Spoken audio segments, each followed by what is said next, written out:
दुनिया को हंसाने वाला आज पूरी दुनिया को रुला कर गया। मशहूर कॉमेडियन राजू श्रीवास्तव आज 58 साल की उम्र में इंतकाल कर गए। वो गुज़श्ता 1.5 माह से अस्पताल में ज़ेर इलाज थे। उन्होंने आज सुबह एम्स में आखिरी सांस ली। उन्हें दिल का दौरा पड़ने से 22 माह कबल अस्पताल में दाखिल करा दिया गया था। राजू श्रीवास्तव तवील अरसे से वेंटिलेटर पर थे। 1980 की दहाई से मंजर आम पर आए।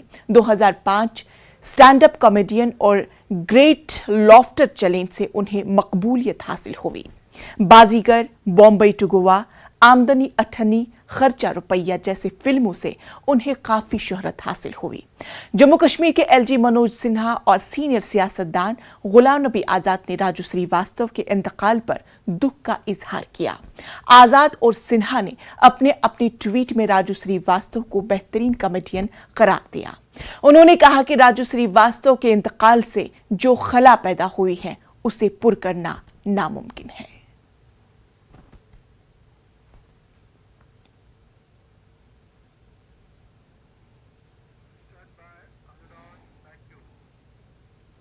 जम्मू कश्मीर में फनकारों ने राजू श्रीवास्तव को खराज अकीदत पेश किया।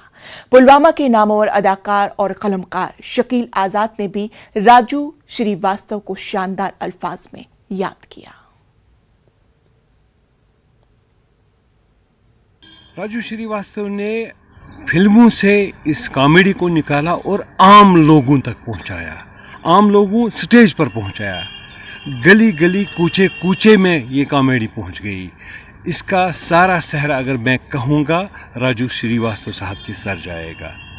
राजू श्रीवास्तव साहब वो एक हम्मा पाया, हम्मा जहत और हम्मा पहलू शख्सियत थे।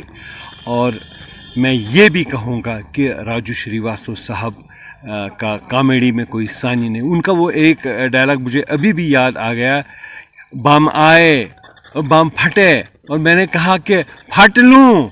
उन्होंने कहा तो आए हो तो फट लो तो ठुस।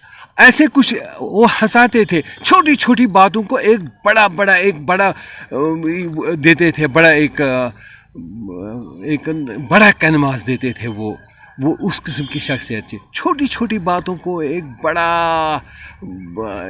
अच्छी चीज़ बनाते थे और लोगों को हंसाते थे।